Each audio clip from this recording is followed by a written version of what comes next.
We are commemorating the Anti-Corruption Week that climaxes on December 9th. The latest Corruption Perceptions Index reported by Transparency International puts Uganda in the 151st position among 175 least corrupt nations. Uganda scored only 26 points out of 100. The Inspectorate of Government is a constitutional body mandated under Chapter 13 of the 1995 Constitution of the Republic of Uganda to promote good governance, fight corruption, and enforce the Leadership Code of Conduct. It has the power to investigate, cause investigation, arrest, prosecute, or cause prosecution in respect to cases involving corruption. Tonight on The Spot, we interrogate some of the interventions by the various anti-corruption agencies on whether or not they have yielded fruit.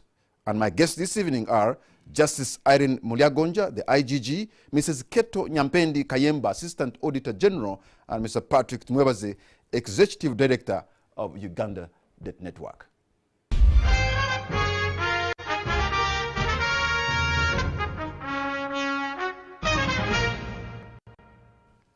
Ladies and gentlemen, thank you very much for honoring our invitation. A warm welcome to all of you.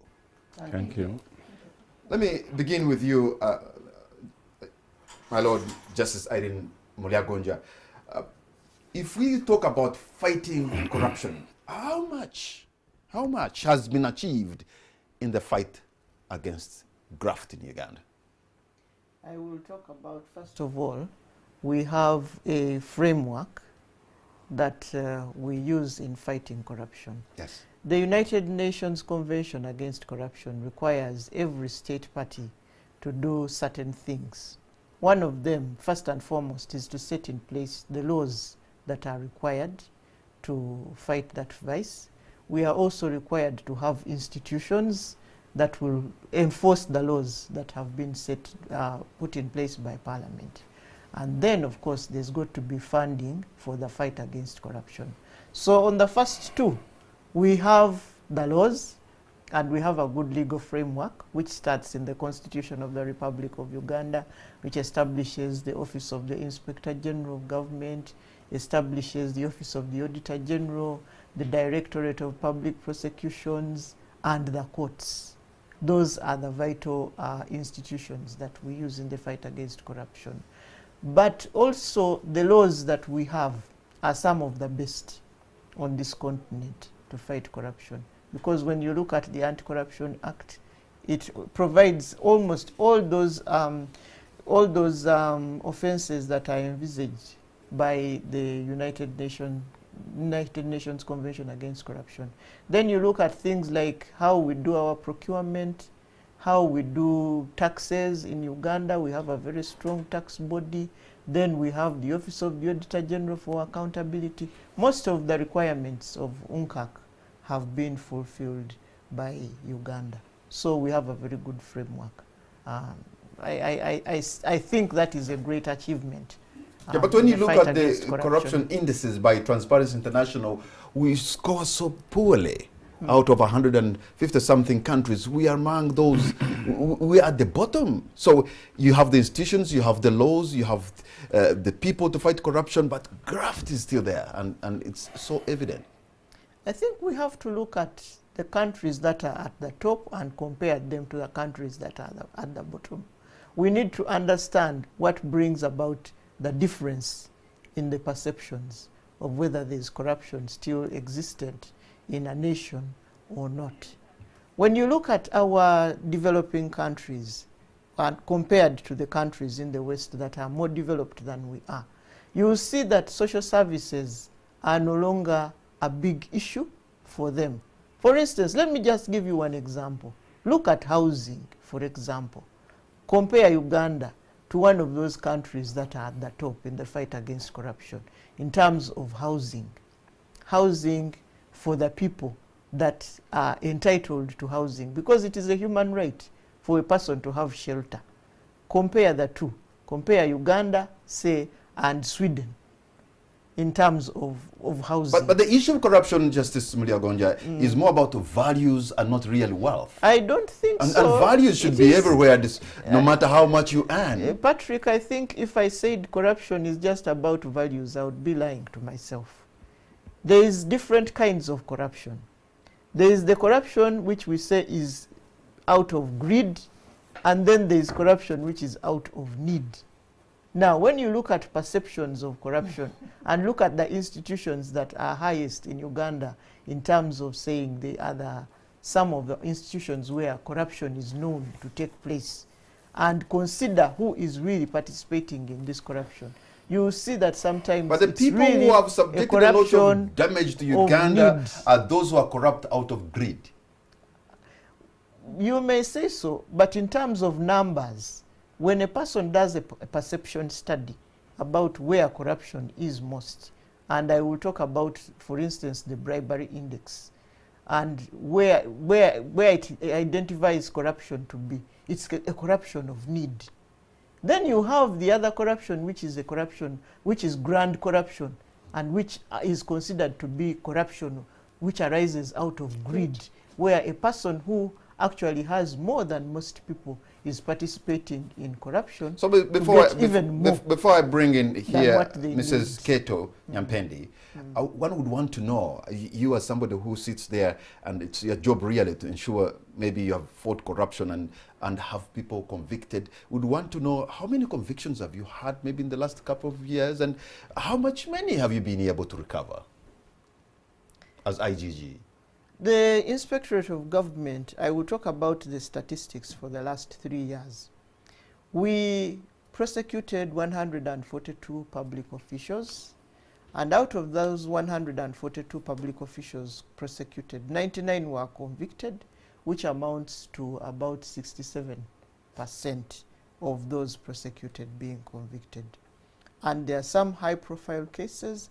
For instance, we have cases related to the Ministry of Local Government, cases related to the Uganda National Roads Authority, including that one of Mukono Katosi, which was one of the most famous cases that we've prosecuted. And then we have big investigations that are still going on. Especially in the Ministry of Local Government, there are many big investigations still going on, and which we hope we will be able to bring some fresh prosecutions. In addition to prosecution, there's also been some recovery of funds that were lost. Over the last 3 years, we were able to recover 1.985 billion, but the most important thing which I think we achieved was to save losses of money. We were able to save government a loss of 107 billion Uganda shillings over a period of 3 years. Okay, there have been, okay now, Mrs. Keto Nyampendi, you're the Assistant Auditor General. You look through the books of accounts of the different entities of public resources, and the Inspector General of Government has been able to prosecute about 99, I mean, no, 142 and get 99 convictions and recover 1.8 something billion. When you look into the books of account, do you think, how would you appraise their job in terms of recovering money and the convictions, because you know the rot inside? You mean how do we appraise the Inspector General of Government? Yeah, if I'd ask you to find out, because they have put the figures, this is what they have been able to do, but you know how deep the rot is. That's good. I think we work with them. We work with them as sister organizations in the fight against corruption. I think we would state that they're doing very well. Corruption is not a simple thing to handle. It is not a concept that you can talk about and think you can touch. You have concepts of grand corruption, petty corruption, concepts of how you look into the corruption and what is it exactly that you're looking for. So according to me, the Inspector General is doing a good job.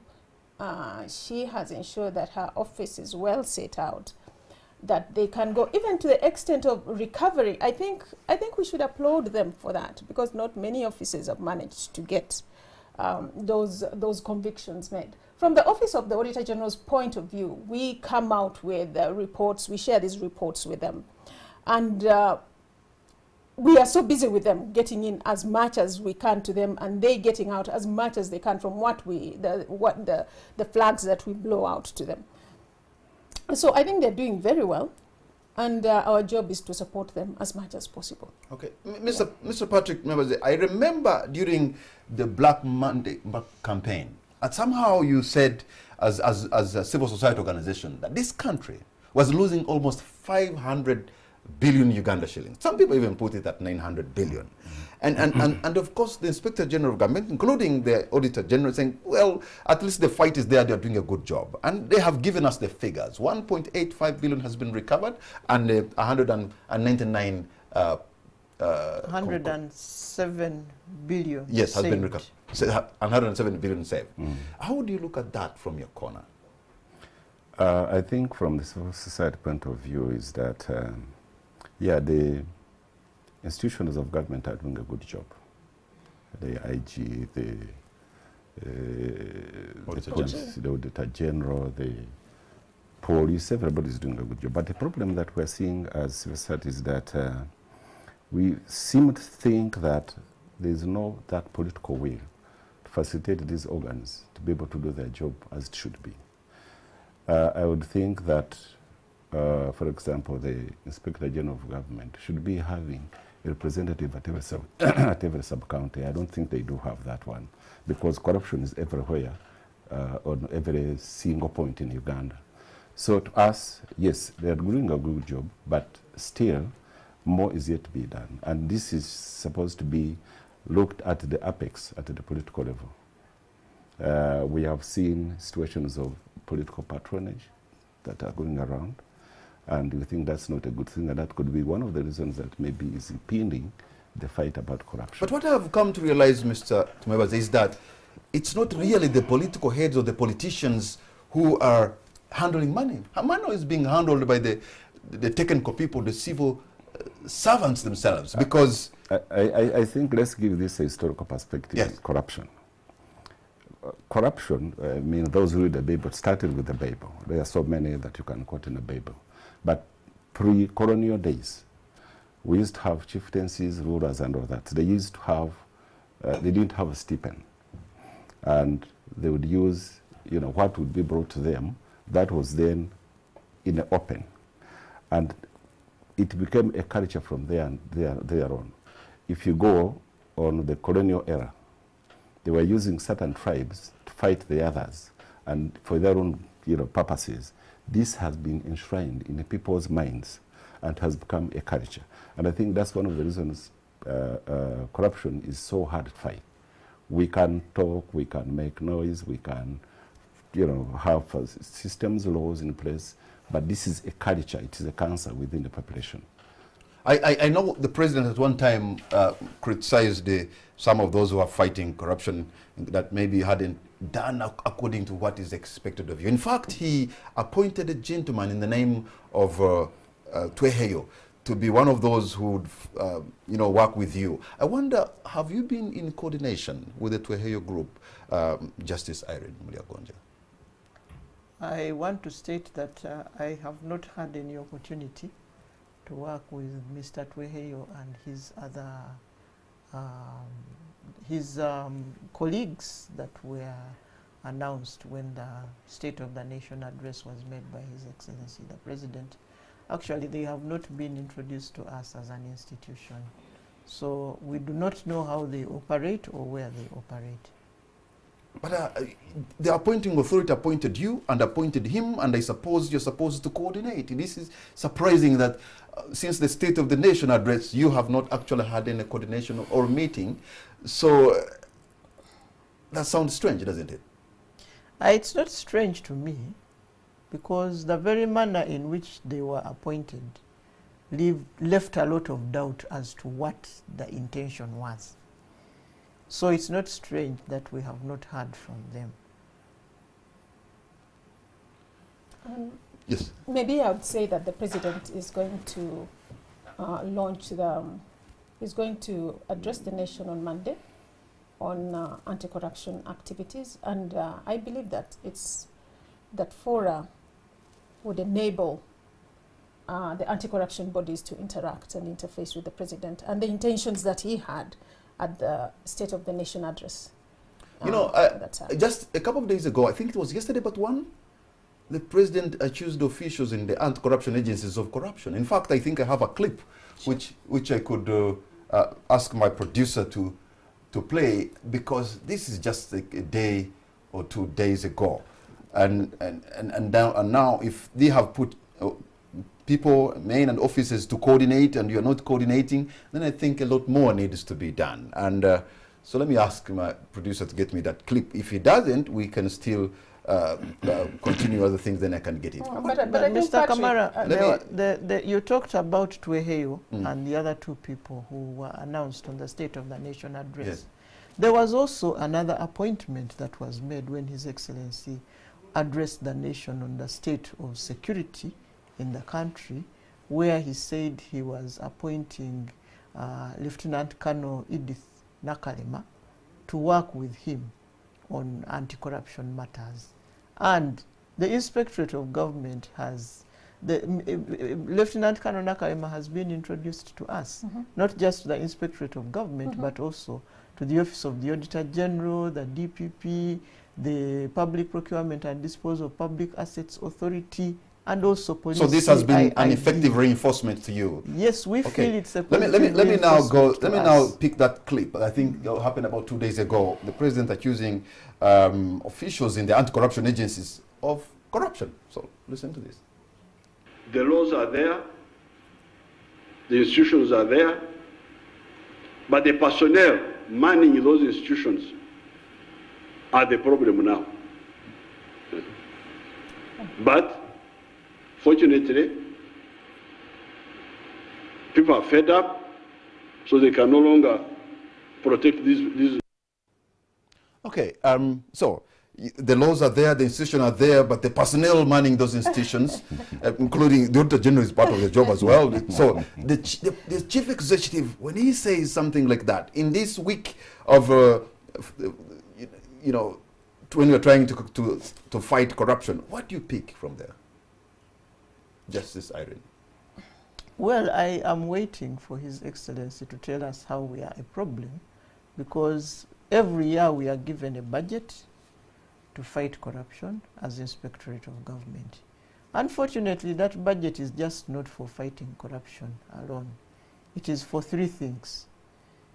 A portion of it is for fighting corruption. A portion is for the ombudsman role. Another portion is for the supervision of implementation of the Leadership Code Act. Okay. Yes. Let me also. So, and every year we go back to Parliament with results of what we have done with those resources that we have been given, and every year we go back and ask for more money, and it is given to us. So if our personnel are the problem, we will wait to see whether it is the personnel that are the problem or whether there is something else that okay, but let me also bring you another clip, because I think somebody thinks probably the politicians are also playing lip service. And if I got Dr. Delia Ferreira correctly, Chairperson Transparency International, thinks there's a lot of lip service when it comes to the politicians. So let me ask my producer again to get me that clip very briefly of Dr. Delia Ferreira. Okay, as they try to look for that, because I just wanted maybe to make it it looks like there was a ping pong of a suggestion, because if the politicians are saying this and then the civil society is also saying the other. So let us hear Dr. Ferreira, what she's saying. President that assumed office says in his speech, I commit to fight corruption. Everyone said that. Really, we as citizens in the global world are fed up with commitments. Because my impression is that they know very clearly what corruption is, but they are not aware of what commitment means in terms of the ethical and value point of view. Dr. Ferreira now is talking about the politicians. They are committed to fight corruption, but they don't go further in trying to walk the talk. What would you make of that, Mr. Patrick Mmerozi? I think let's look at our politics. the elective politics we have now is that it is a politics of poverty. I would call it that way. I mean, you find they have commercialized the politics in the sense that the people are actually bored to vote for somebody. Now, my thinking is that the politicians, once they get into the offices, they tend to now start looking at how do they cover the costs that actually incurred meanwhile they were in elections. So at that time, they don't be accountable to the very people who elected them, but they tend to be accountable to any other kind of aspect, which I would think is to really recover their losses that they made. That's what I would say. Mrs. Nyampendi, when you, as Assistant Auditor General, you look into the books of accounts for the different entities of government, and sometimes you find the road, and you, of course, submit your report to Parliament, and we have seen Public Accounts Committee and COSASI and all that using your report to debate and to do a few things. But sometimes, are you frustrated by the fact that almost every year you almost find the same things, and sometimes you also give recommendations, and the recommendations are not acted upon? We do get frustrated, yes. We do get frustrated. But I must say that when you see the improvements that is happening, when you see that your recommendations, Parliament takes your recommendations, almost 80–90% of recommendations, and requests the executive to ensure that they handle those recommendations. Then when you see the executive reacting to them to a certain degree, I must appreciate that you feel a bit enlightened, a bit happy about it. You get frustrated about the 50% that is not okay. We have audited some treasury memorandums and come out with a 30–30–30 ratio, where 30 of our recommendations were implemented, 30 not implemented, 30 partially implemented. So I think I'm one of those who looks at the good. As Patrick said, this is poverty. There's too much poverty in the country. So when you look at you having moved 30% in the corruption level, trying to ensure that people implement the recommendations you have, then you get a bit happy, but you still stay quite frustrated, I must. Justice Irene Muliagonja, you have recovered about almost 2 billion from those who are corrupt. Does that mean, did you have to sell their property, or people really stashed this money somewhere, and then when you cornered them, then they brought back that money? Somebody would want to know. Now, what happens at the Inspectorate of Government is we prosecute cases of those suspected of having lost money or embezzled or stolen from the coffers of government. Recoveries from prosecution are usually got at the beginning of the prosecution, before people expend the money. And usually it is, agreements are sometimes reached, plea bargaining, where the suspect agrees to bring back the money, and then you forego prosecution in favor of recovery. But what we do in such cases is we do not allow them to stay in office. If you return money, it means you had taken the money, taken it unlawfully. We insist that you leave office. So those are most of the recoveries. But sometimes there are also administrative actions that we take after carrying out an investigation where a person cannot be prosecuted.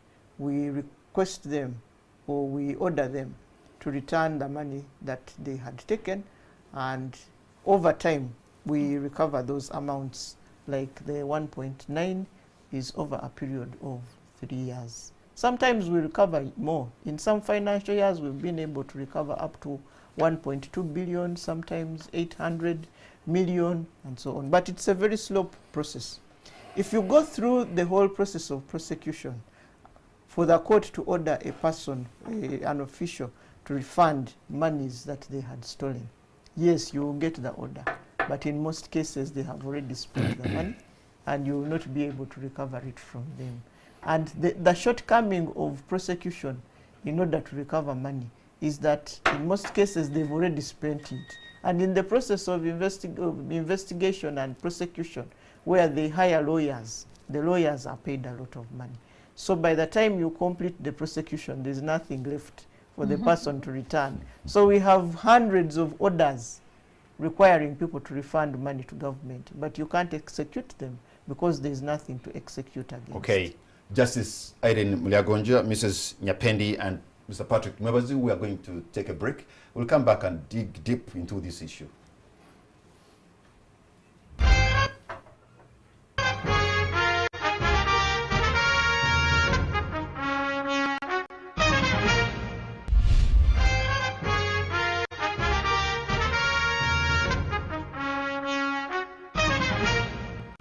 Welcome back. You're watching On the Spot. My name is Patrick Amara, and my guests tonight are Justice Irene Mulyagonja, Mrs. Keto Nyapendi Kayemba, Assistant Auditor General, and Patrick Mwebazi, Executive Director, Uganda Debt Network.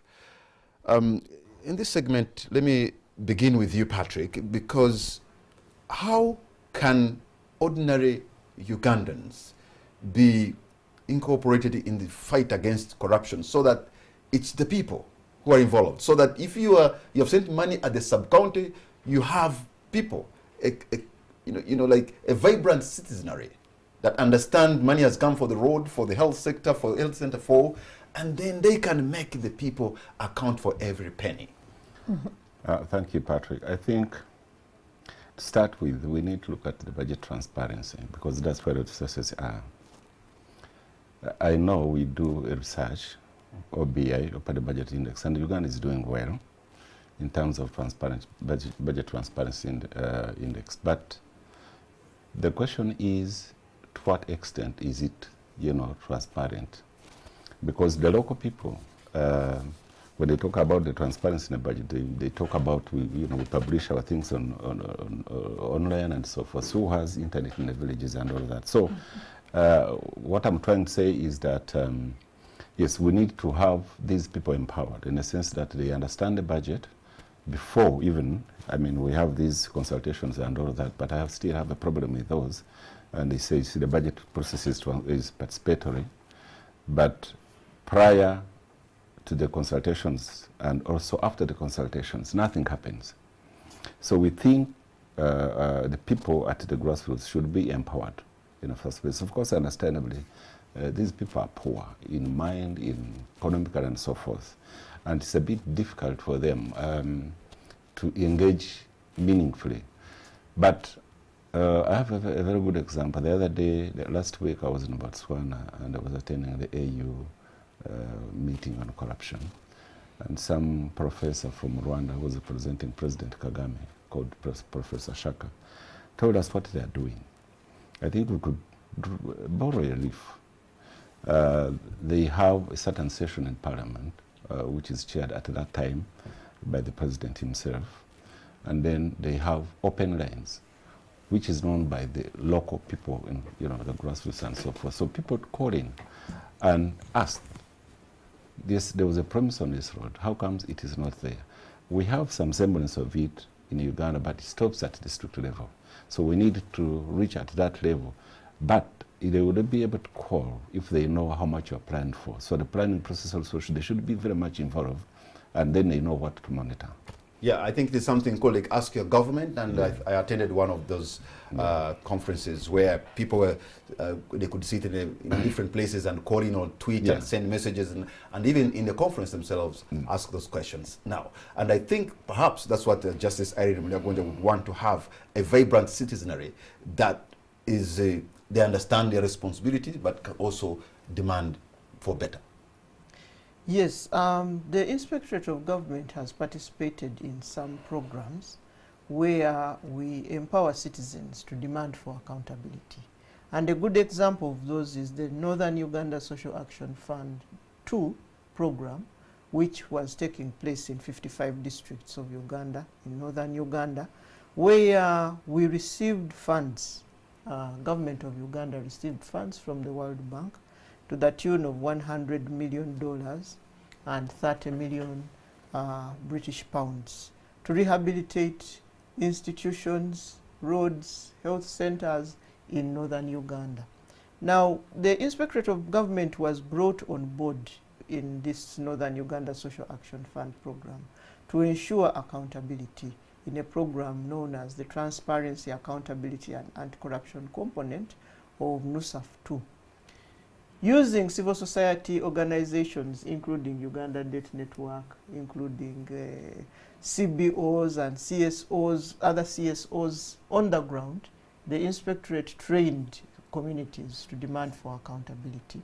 And it was very effective. The program was so effective in that at the end of the 5 years of expending that money in those 55 districts, the implementers of the program, who started from the community level going up to the local governments, were able to account for 99.8% of the funds. Almost 100. 99.8% of the funds for that program. And even on the ground, there was evidence that this money had really been expended on the needs of the people, and that infrastructure had been built, roads, schools, health centers. There was also a community development project where livelihoods of families were improved using this So project. that is clearly a working model. So why can't that working model be taken all over? For example, inspect or look at the USMID, where they're building municipalities, because the 9 municipalities or more have been given money, I think, from the African Development Bank and World Bank to construct roads all over. Yes. So why don't you translocate that to other parts of the Uganda? Inspectorate of Government really wishes to have a similar program all across the country, and we have actually participated or are participating in USMID. There's also the program for USMID is a program again for infrastructure. Yes. But there's also the Refugee Response Program, which has just started, which is called the Dr. DIP, Development Response to Displacement Impact Program. We are also participating in that by ensuring that communities that are beneficiaries of this program participate in demanding for accountability to see that the programs that have been planned for them are actually implemented. So we want to translocate this, as you say, and we want to interest government and the people of Uganda in the notion that the best person to fight corruption, as our constitution provides in Article 26, is the Ugandan. You and me are the best people to fight corruption by watching out for programs that for which we are beneficiary, and ensuring that those programs are implemented properly for our benefit. Mrs. Nyapendi, is it not very difficult? Because sometimes people who have gotten public resources, we're talking about billions of shillings, and that money can be used for them to insulate themselves against the, prostitution, but also they can use the same money to compromise investigating officers. Yes, they can try to do that. But I think if you have codes of ethics in your institutions, if you have the tone at the top in your institutions, if you've laid down proper structures that help you in managing your staff to try and guard against corruption within the institution, and try to ensure that your people don't get compromised as easily, then I think you're trying to put in place a good institution, and I think that is what we have tried to do. In our case, in terms of relationship with civil society and relationship with the citizenry, we agree entirely with what Lady Justice has stated. That is what we want. We want the people to get more active. We have whistleblowers who usually give us a lot of information, and they feed into our information. They feed into the audits that we do, the risks as assessed, and how we plan our audits and how we execute our audits. We also have different channels that the public can get to us through the email, through phones, to ensure that we get more information about what they need us to do. Okay. I understand we have the leadership code, right? And the politician leaders are supposed to declare their wealth. Yes. But I'm wondering whether that also goes beyond that individual, maybe to their spouses and their children, because they can have the money, they can hide it in the name of their spouses. So what happens in that case? We had the leadership code before its amendment in 2017, where it was mandatory for leaders to declare who their spouses are and their children below the age of 18 years and any property that they own. When the leadership code was amended in 2017, that provision was removed and a more nebulous provision was replaced to say that you declare the property in which you have interest as a leader. Now, when you talk about interest as a lawyer, interests are of varied kinds. If I don't have interest in my spouse's property as a legal concept, I then would not have to declare it. But then that means also that you are allowing me to acquire property and put it wholly in the names of my spouse, and then nobody will ask any questions as to how that property was acquired. So that has left a gap that can be exploited. So what you're telling us that the leadership code is actually not helping much? It will not help much in its current form. But the previous form that we had, the previous code, was made it mandatory for people to declare. But assuming it was even the previous code, do you have the capacity to verify as IGG, the personnel, to go everywhere and find out this man owns something in Kanungu and Kisoro, in Koboko and in Kenyojo? Do you have that capacity? The Inspectorate of Government used to carry out only 50 verifications until we introduced the online declaration system, where every leader is required to declare their income, assets and liabilities online. We entered all the information that we had got before that, before 2016-17, into the system. So now whoever enters their information into the system, it can be verified by looking at what you declared before quite easily using computers. So right now we are able to verify 300. This financial year we are verifying 300. A drop in the ocean, is it? 300 leaders out of 250, up from 50, because it was 50 before. Now it is 300. Now, why don't we verify more? The staff of the Inspectorate of, I have had complaints about delays in the work of the Inspectorate of Government, that the Inspectorate of Government is very slow in its investigations. Yes, we would like to be faster, but speed also requires that we have the necessary human resources. If you are dealing with a population of 40 million and you have more than 120 local governments and they are under your jurisdiction, and in addition you have the whole of central government, then you have the whole of parliament, and you have a staff of 400, and only 250 of those can carry out investigations, you do a kind of juggling act. So you cannot have, in the Directorate of Leadership Code that does verifications, we don't have more than 20 people in that directorate. So you have 25,000 leaders declaring, and you want these about 30 people to carry out those verifications. It is almost impossible.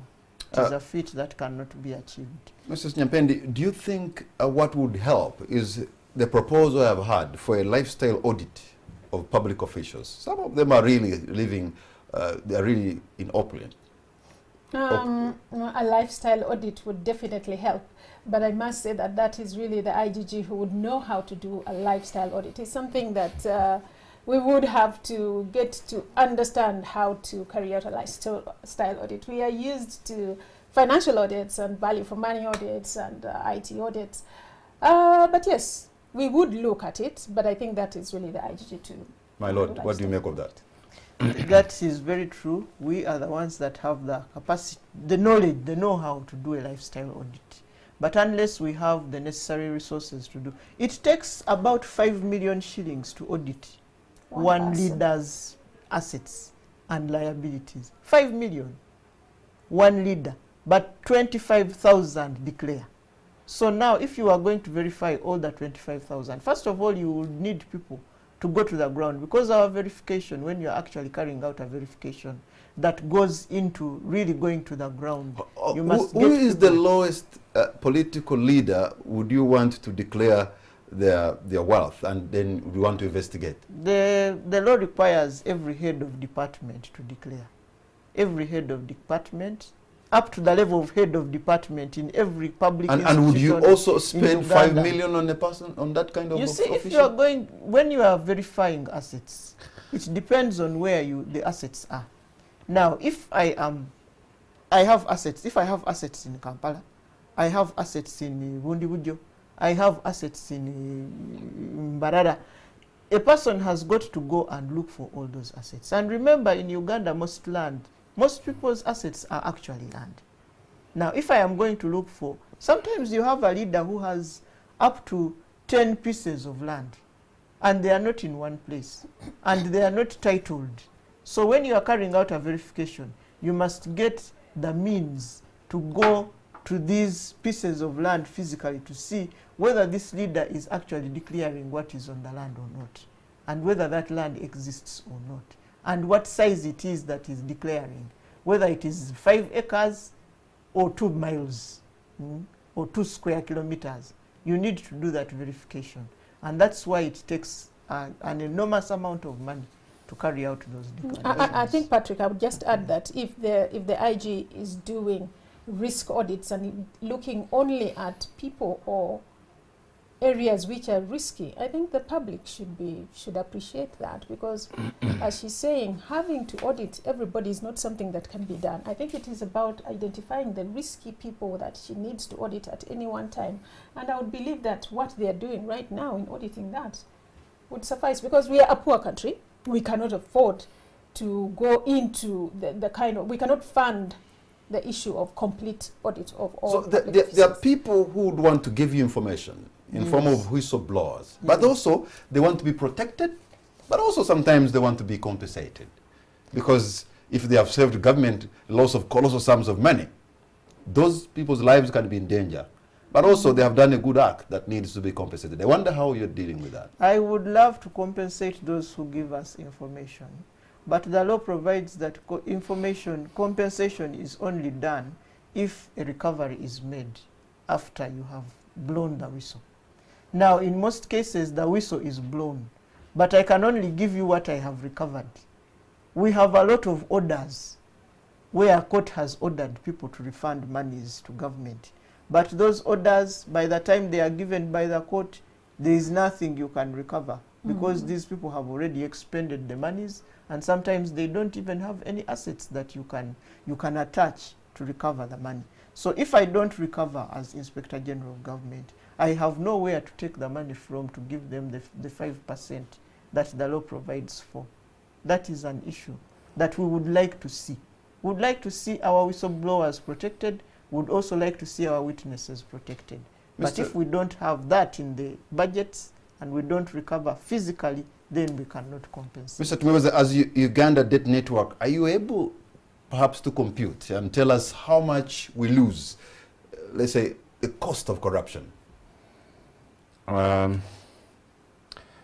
You know, corruption has gone into different dimensions now. We have the normal corruption we know, and now a new dimension of illicit financial fraud, for example, has come up. The latest report I have, for example, on illicit financial frauds, which is as a result of misinvoicing, is about 4.7 trillion for a period of about $4.7 billion for a period of about 2005 to 2015. That is only on imports, but also on exports is about, for the same period, is about 1.7 billion.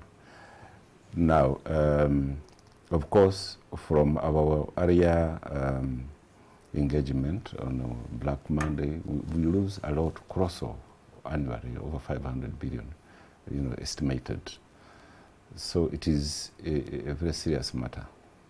Yeah.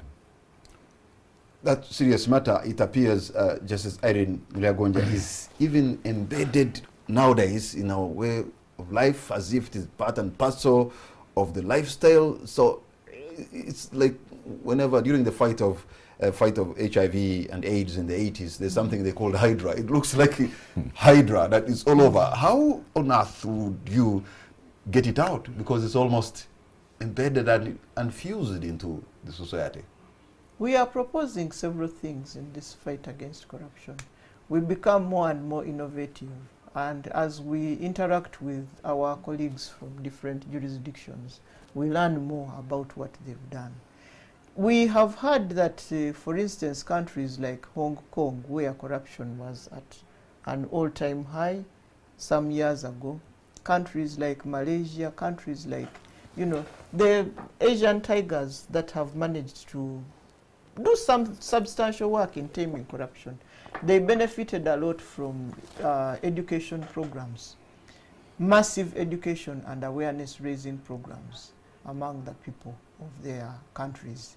We think that if you bring the citizens in to fight corruption, so that you and I say no to corruption, everybody says no to corruption, the one who is supposed to give the bribe says, I will not give the bribe, and the receiver of the bribe also undertakes not to receive the bribe, and we as citizens open our eyes very wide to see where the corruption is, we may make some gains, because the most successful programs on anti-corruption have not been about prosecution, arrest, investigate, prosecute, arrest, because you can do very little in that way. The best programs are programs where corruption is prevented before it happens. So we need to be looking more at the proactive methods of prevention of corruption than depending entirely on investigating and arresting and prosecuting. Briefly, Mr. Nyampendi, before we take a break, just picture this. We, who have children, you know, and they're in school, we want them to get a D distinction. One, suppose in some cases they don't even deserve. You want them to get an A, they have nothing to show for it. And sometimes they even go on and reach and finish school. But when you look back and you compare the product of today and the product of the 60s or 70s when they're leaving school, there's such a remarkable difference in terms of being analytical, of the integrity, of understanding the concepts and all these kind of things. So it has gone into the education system as well. Yes, it's unfortunate that it has gone into the education system. And I think a lot of us, as parents, as families, I think corruption has to be taken home. The fight against corruption has to be taken home. It is about the values that we teach our children, the virtues that we instill in them, how we ensure that as they grow through the education system, they are growing upright. So when you talk about corruption in the education system, it is sometimes unfortunate when you hear about the cheating of exams and, you know, your children come and tell you that, oh, the exams were being cheated, and you're like, but what's happening in Uganda? So it has to go down into the value system, into how we teach our children, how the teachers behave, how the schools behave, how the Ministry of Education addresses the ethical issues. I think the Minister of Integrity and how they address the integrity issues, we have to look back into that and understand how we are going to handle this hydra, as you call it. Maybe the phoenix. Sometimes you kill it and it rises from the ash. Yes. We're going to take a break, and when we come back, I'll open the line so that you too can be a part of this discussion.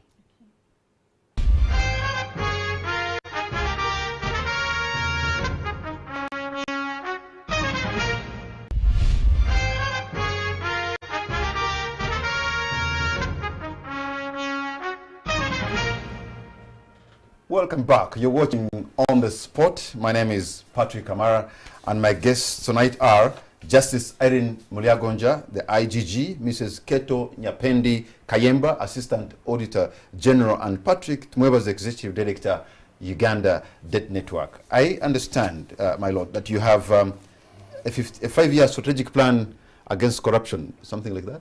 Yes, we do. Okay, what is it exactly? The Inspectorate of Government has 3 main functions. That is, ensuring strict adherence to the rule of law in public administration, and the observance of the rules of natural justice, or the principles of natural justice.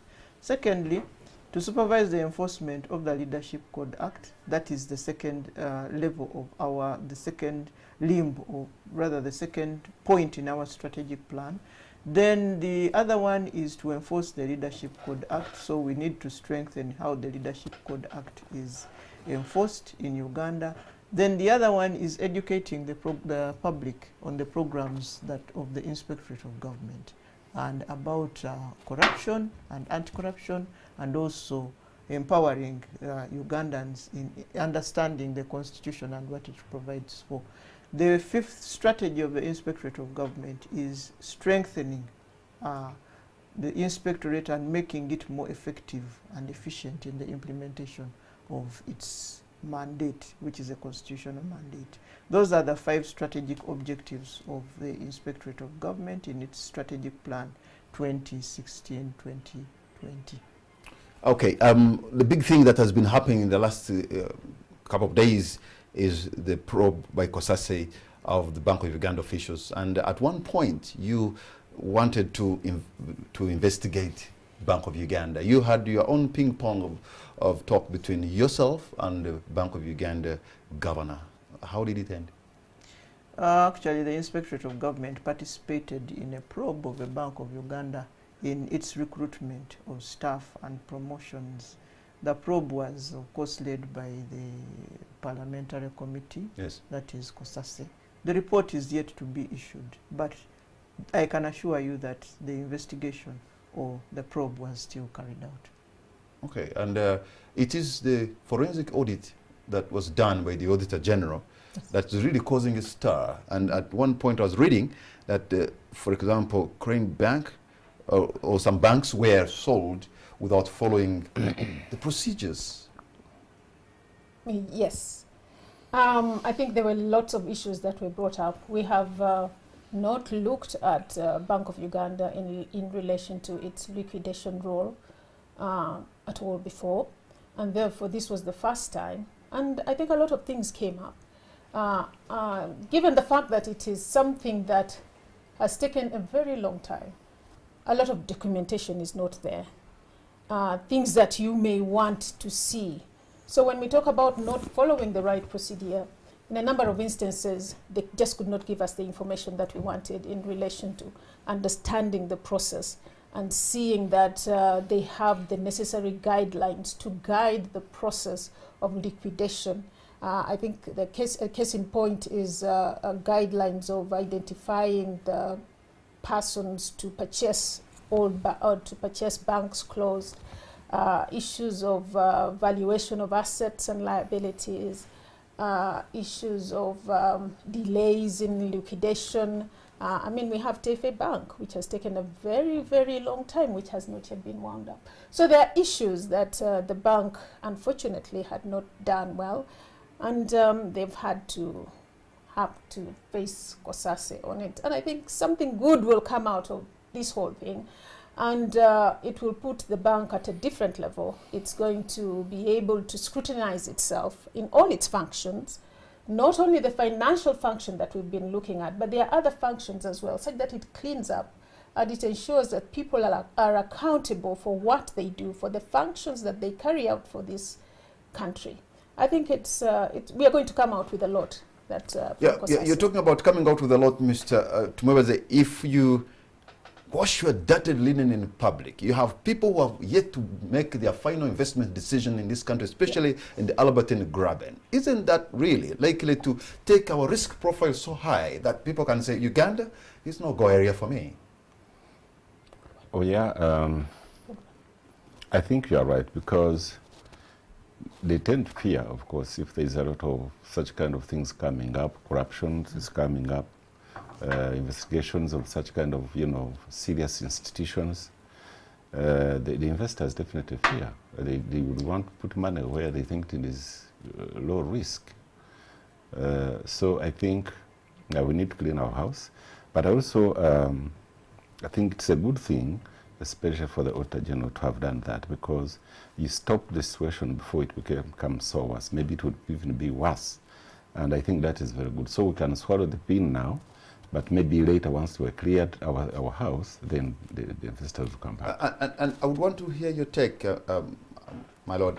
Such a probe, would it, in the end of the day, maybe not scare but embolden a would-be investor, say, let me go in this economy, because it seems that they are a no-nonsense group because they are not covering up anything, perhaps, from that perspective? My understanding of what investors want is they want to have systems in place, checks and balances. They want to see justice done. They want to see systems of accountability that work. If there's a system of accountability in Uganda that can call the Bank of Uganda to order, it means there are strong systems of accountability in this country. And I think that we are to be uploaded. But there's also a culture of impunity in Uganda. We are to be uploaded. If there's impunity and we are tackling the impunity, then it is a good sign. Because if we had been complacent and said, because the governor of the bank is calling up provisions of the constitution and saying the inspectorate cannot enter the Bank of Uganda to carry out an investigation, then that would be questionable. It would be questionable because the provisions that bring these institutions actually initially that's what he said. Are also in initially the that's what he told you. But the battle was won in that right now, not only has the bank been taken to task over its recruitment processes, but it has also been taken to task on more stringent measures of managing the economy, closure of banks. And I think that's a very positive step. Yes, and according to me, it's unfortunate this has happened. But I believe that we are on the road to a better state. Given that the country is growing, we are going to get more money. I think it's better it happened now rather than later. Exactly. And as the justice is saying, given that it has happened, then the investors know that we are an accountable country. We are no nonsense country. And when they come in, should anything go wrong, it will come out before it goes wrong. I can hear some voices of people maybe who would say, couldn't they? Why do they have to go for liquidation? Couldn't they maybe have appointed a manager who can manage it and not just liquidate it? Look up for some of these banks are indigenous Ugandan banks, and also couldn't they maybe have had a discussion with the shareholders? Probably they had a plan to look for money, so at least good money anywhere, and maybe inject it in the bank and save it. I would say I don't have the facts to make that decision or to make that comment now. We need to wait for the report of the committee that is investigating this. Then we will have the real facts on the table and make that decision, whether they had to close the banks or they should have waited. Okay, let me open the lines. Maybe I can have one or two people to participate in this discussion. You tell us where you're from, your name, and please keep it precise and concise. So let me take the first call online. Hello. Good evening. Good evening, sir. What's your name and where are you calling from? I am calling from Bukedea. From Bukedea? Yes. What's your name? What's your name, sir? The IGG are selected in the studio. Yes. I want to appreciate her. She's a very good woman. Okay. But the problem is she's left in the job. She slept on her... She's left in her work.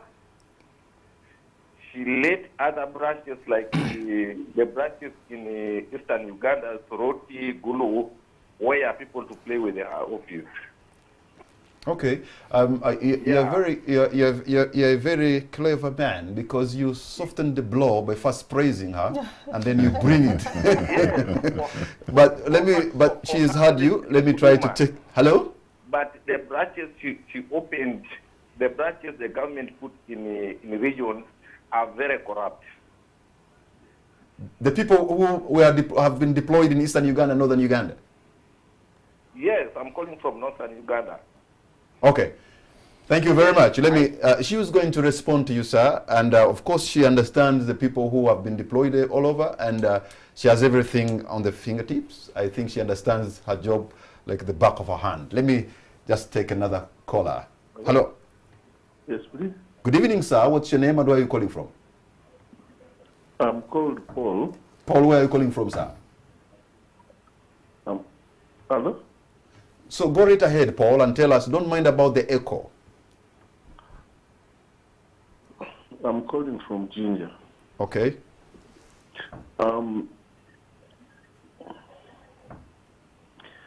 There are instances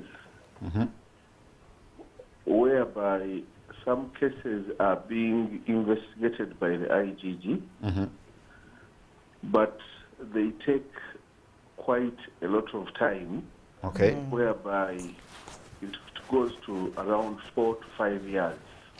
Okay. And then similar cases come in of the same nature. And they are dealt with expeditiously. they have not even kicked off. Oh, okay. What would happen for such incidences, and they are from the same institution. Thank you very much, our caller from Ginger. I am going to take one more. In the interest of time, I cannot go beyond 3 calls. I have another caller online. Hello. Okay. Looks like we're having a technical issue there. All right. Maybe, my lord, you could respond to those, and then we shall be making our concluding remarks after that. I would like to thank those that have raised questions about the institution of the Inspectorate of Government. First of all, we have systems of dealing with complaints about corruption of officers of the Inspectorate of Government. We have an internal inspection unit which carries out investigations over officers that are implicated, or officers who are alleged to be corrupt. Now, if you sit in northern Uganda and tell us on television that there are officers of the Inspectorate of Government who are corrupt, when you have not taken the trouble to report to the Inspectorate of Government or the Inspector General and given them the facts of the alleged corruption, then you are not helping the fight against corruption. And we are calling upon Ugandans. When you have a genuine complaint about an officer of the Inspectorate of Government, please report to the Inspectorate of Government, and we shall carry out an investigation on the basis of the evidence or on the basis of the complaint that you present to us. My brother from Jinja, who is complaining about delay in cases being investigated or no action being taken about a case, again, I would like to call upon you to please raise the specific cases that you are complaining about, so that we can look into them and see whether they are really such cases or whether they were never investigated for a cause. But if you bring up those issues online, I'm now sitting in a studio, how am I going to know the circumstances under which a case was not investigated? I think Ugandans should know that unlike many other institutions in the country, the Inspectorate has a complaints handling mechanism for officers of the Inspectorate of Government. We investigate our own, and where they are found corrupt, we prosecute them. And where they are convicted, they go and serve sentences in the prisons, just like any other Ugandan. So I would like to call upon you, if you have a genuine complaint about an officer of the Inspectorate of Government, please do report to me. The Inspectorate has a website, www.igg.go.ug. We also have on that website, we have telephone numbers that you can call to complain about the officers of the Inspectorate of Government. But if a complaint is nebulous, like the ones I'm receiving on television, I cannot deal with it. So I would like to call upon my 2 brothers. Those cases that you are talking about, please write to the IGG, send us a letter, and we shall carry out an investigation. Thank you very much. Mrs. Nyapendi, what's going to be your concluding remark? My concluding remarks, it's been nice being on air to talk to the nation about anti-corruption. Please participate in what we do. We have a website as well, www.oag.go.ug. We have an email, info@oag.go.ug. We have a call line, 041-733-6000. Please call us and participate in the fight against corruption. We want to use information that you have. We so blow.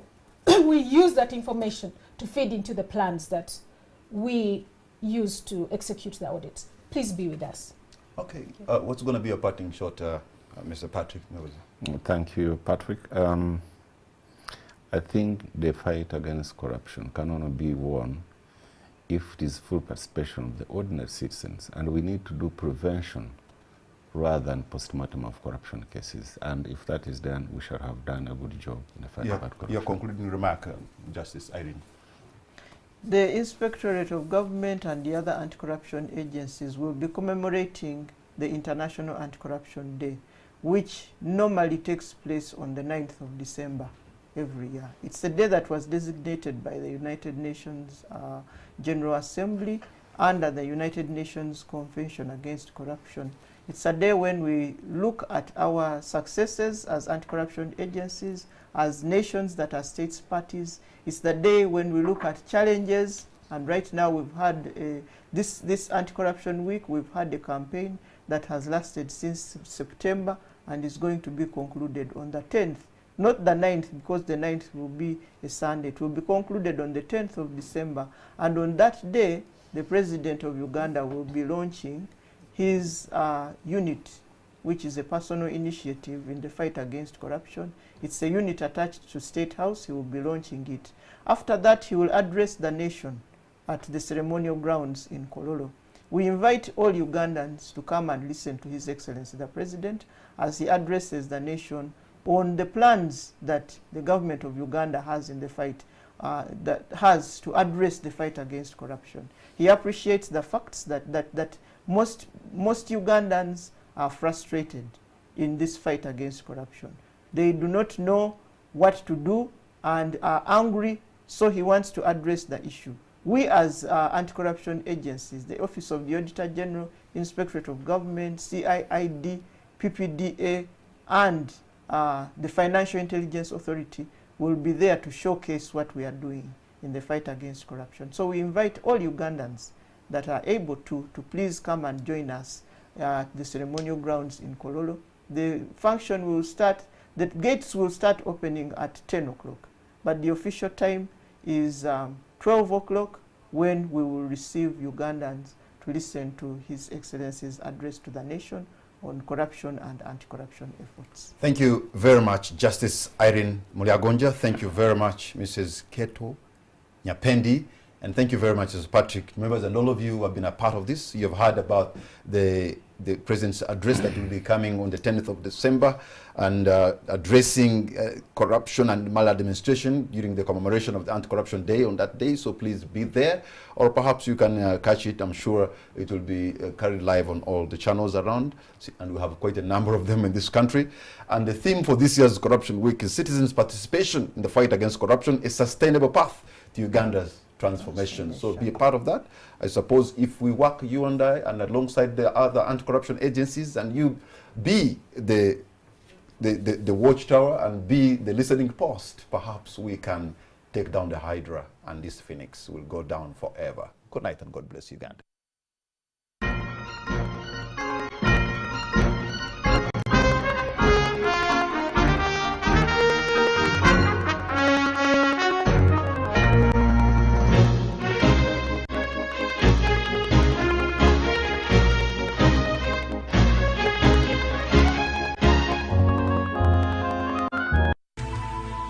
NTV, turning on your world.